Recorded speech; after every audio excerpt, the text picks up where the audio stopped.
Hello there. I always gotta put my slippers back on after the slide. Speaking of the slide, I will remember to do it in future videos. A couple of you pointed out that I did forget to do it last week, which made the video feel a little bit weird, which I completely understand. So here too, henceforth out, until I inevitably forget again, there will be a slide and a hello there at the front of each video. Out of breath for some reason.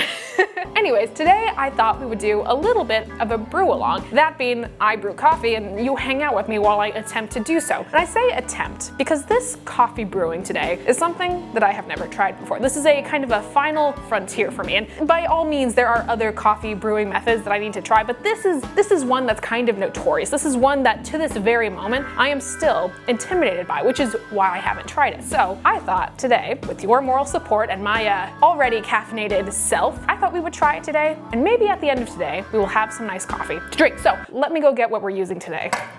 This right here is a coffee brewer, and while yes, it definitely looks like something that was pulled out of your high school science lab, what it actually is a Siphon brewer. To be very specific, this is the Hario Technica or the TCA5, if you want to be ultra specific. But what it does is it brews coffee in a kind of interesting way that really allows you to see the physics and the science between all the different steps that happen. In fact, this is not super dissimilar to a mocha pot, which might be a brewer that you're a little bit more familiar with. However, this has been around for a while. This was originally created, there's a couple different like inventors who are credited with its creation and like various patents and iterations it went through, but it's been around since kind of like the 1830s, 1840s in the way that we see it here today. The Siphon brewing method has kind of had its rises and its falls already by looking at it. Even though we haven't even attempted using it, you can already kind of tell that there's a lot of moving pieces here. There is a lot of steps that probably will need to be taken to achieve coffee. So that being said, it's very labor intensive, which means it's not something you'll frequently find in cafes. Now, it has had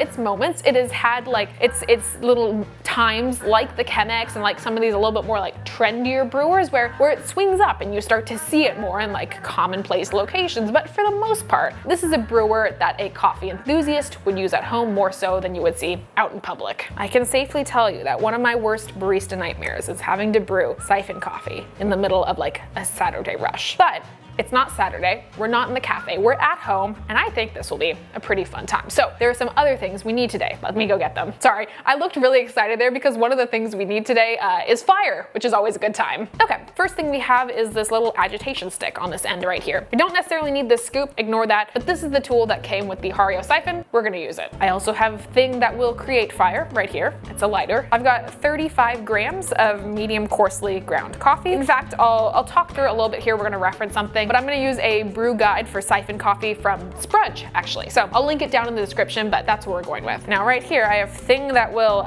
contain fire, I suppose. This is the alcohol burner that came with the Hario Siphon. Now, my understanding is that if you wanna use like a butane burner or a butane torch as well, that is entirely fine, and in some cases might actually work better. However, these are the pieces we were given, so these are the pieces we will use. Of course, with most brewing, you will need a scale of some sort. And last but not least, we have some water. We're gonna be using 560 grams of water. Now, with our 35 grams of coffee, that is a 1:16 ratio of coffee to water. If you are scaling this recipe up or down, that's a good recipe to know because 1 part coffee to 16 parts water. Now we've got all these extraneous bits over here, but the siphon itself has a couple distinct parts as well. This is just a top, and set this off to the side. And you have 2 main chambers that break apart from each other. Inside this top one, we also have a filter here, which is very important. Don't lose this. Now, when we start off, we're gonna be putting our water in this chamber right here. And please note that you will need probably some sort of protection for your hands, or you should at least be very cautious of what pieces of glass you're touching, because all of these are just like, they're single pane and they're gonna heat up very quickly. So let's say you want to ultimately pour your water or your coffee or anything out of this, do not touch the glass, do not try to detach it, be very careful. You'll just wanna grab the handle here and just do like a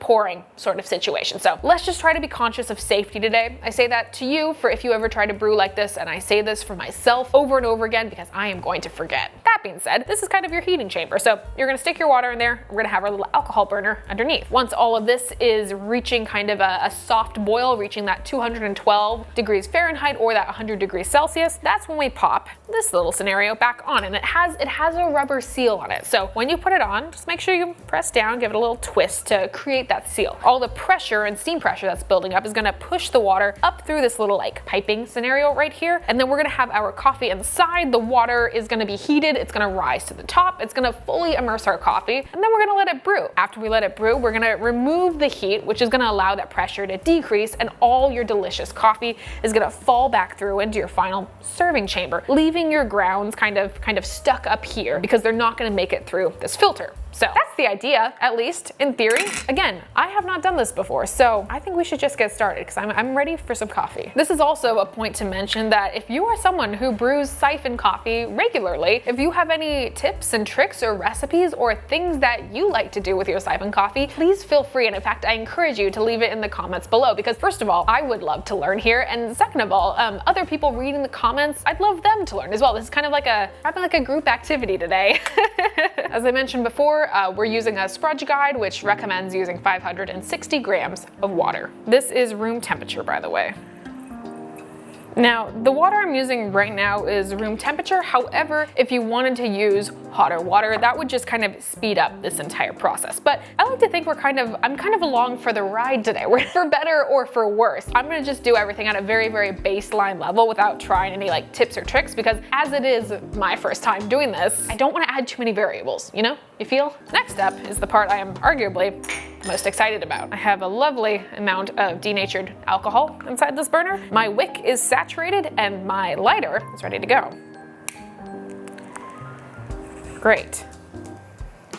This is quite exciting already. You can see some bubbles beginning to form at the bottom of this. Now while this happens, I'm gonna kind of make sure we have all the other pieces set up. We're getting to the part where there are a couple different kind of ways to do this. Based on the brew guide that I am following, I am going to attach this on without the coffee in it, and we're gonna let all that water rise up into the secondary chamber before we add our coffee and stir it to make sure it's fully saturated and begin brewing. However, from my understanding, you could also do it in a way where you put the coffee in kind of dry, if you will, into this chamber before you seal it on top. That way, when all that water comes and like rises through, you're kind of saturating the coffee as you go. Both of these ways seem to work perfectly fine. However, if you're following a recipe, just follow the recipe. This would be another very good point where I ask, which way do you do it and why? Very curious. I feel like today is kind of a nice casual Friday. Like we're all learning side by side. We're having a nice time. You know, it's like raining outside. It's very cozy. And at the end of this, we should have some fun, science-y sort of coffee. I just have my iPad here because I'm going to be using the timer function on this. You know, and I must say, I think fancy coffee deserves some fancy cups. So let me go get some of those. I've mentioned it once before. And also this is not a sponsor at all, but I use these tasting cups from Kruve pretty frequently. Kruve is the company if you're interested in buying them yourself. Similarly to the Siphon, I think they're